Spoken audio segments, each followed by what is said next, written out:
नमस्कार दोस्तों, आज हम आपको ज्येष्ठ पूर्णिमा की शास्त्रीय पूजा विधि बताने जा रहे हैं, जिसे करने से आप अपने सुख सौभाग्य में वृद्धि कर सकते हैं। तो चलिए शुरू करते हैं। इस बार पूर्णिमा 2 दिन है, तो जो लोग पूर्णिमा का व्रत करते हैं वह 10 तारीख को पूर्णिमा का व्रत करेंगे। भारत में कई जगह वट पूर्णिमा भी मनाई जाती है, तो 10 तारीख को ही वट पूर्णिमा व्रत रखा जाएगा। 11 तारीख को देव स्नान पूर्णिमा मनाई जाएगी, जो बेहद ही शुभ है। पूर्णिमा तिथि प्रारंभ हो रही है 10 जून को 11:35 दोपहर को, और पूर्णिमा तिथि समाप्त हो रही है 11 जून को 1:13 पर। शास्त्रों में देव स्नान पूर्णिमा की बहुत अधिक महिमा बताई गई है। देव स्नान पूर्णिमा की इतनी अधिक महिमा है कि 1000 ब्रह्म हत्या का पाप भी ये नष्ट कर देती है। शास्त्रों में कहा गया है कि जाने अनजाने में किसी भी व्यक्ति से ब्रह्म हत्या का पाप लगा हो तो इस पूर्णिमा को व्रत, पूजन, उपवास करने से ये सब पापों का नाश कर देती है।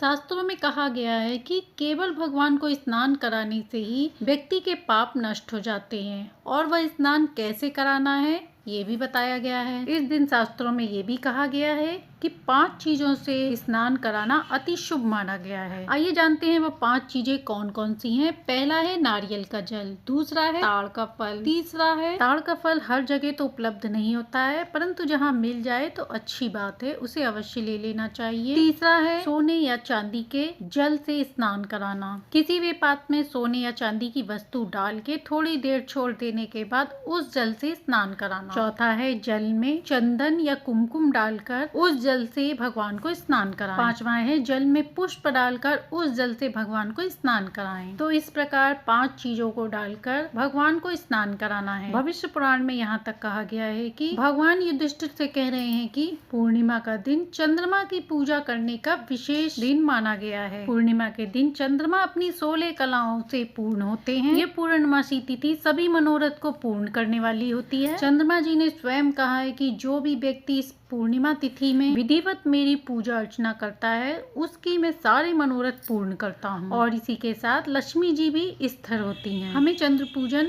इस प्रकार करना चाहिए। चांद निकलने के बाद कच्चे दूध में अक्षत, चंदन, पुष्प मिलाकर एक लोटे में से उनको जल देना चाहिए। साथ ही धूप, दीप, नैवेद्य अर्पण करना चाहिए। नैवेद्य में सफेद चीजों का भोग उनको अर्पण करना चाहिए। सफेद पुष्प चढ़ाने चाहिए। उसके बाद चंद्रदेव का मंत्र पढ़ें, ओम चंद्र देवाय नमः या ओम सोम सोमाय नमः। इस मंत्र का जाप करें यथाशक्ति।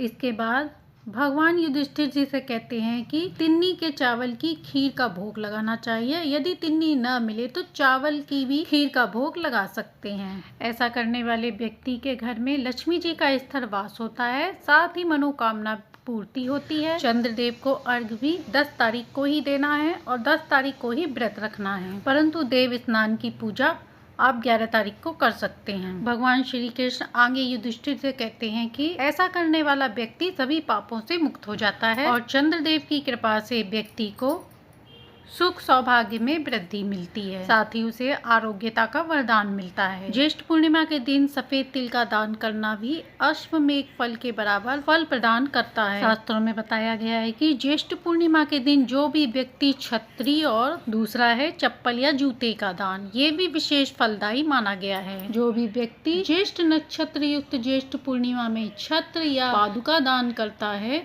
उसे नराधिपत्व प्राप्त होता है। नराधिपत्व का अर्थ होता है नरों में जो पद को प्राप्त करता है उसे कहा जाता है नराधिपत्व। यह दान आप ब्राह्मण को कर सकते हैं, या फिर किसी जरूरतमंद को भी दान कर सकते हैं, या फिर किसी गरीब व्यक्ति को भी दान कर सकते हैं। इसी के साथ साथ जेठ का सबसे बड़ा मंगलवार भी है, जो हनुमान जी की आराधना के लिए विशेष फलदायी माना जाता है। तो इस दिन हनुमान जी की पूजा आराधना भी विशेष रूप से करें। हनुमान जी की पूजा के साथ साथ महादेव जी की पूजा और लक्ष्मी जी पूजा भी अवश्य करनी चाहिए। तो ज्येष्ठा नक्षत्र में लगने के कारण इस पूर्णिमा का विशेष महत्व भी है। इस पूर्णिमा को ऐसे ही ना जाने दे, दान पुण्य पूजा पाठ अवश्य करें, जिससे आपके जीवन में बदलाव होगा। आशा है कि जानकारी आपको अच्छी लगी होगी। जानकारी अच्छी लगी हो तो लाइक शेयर करें।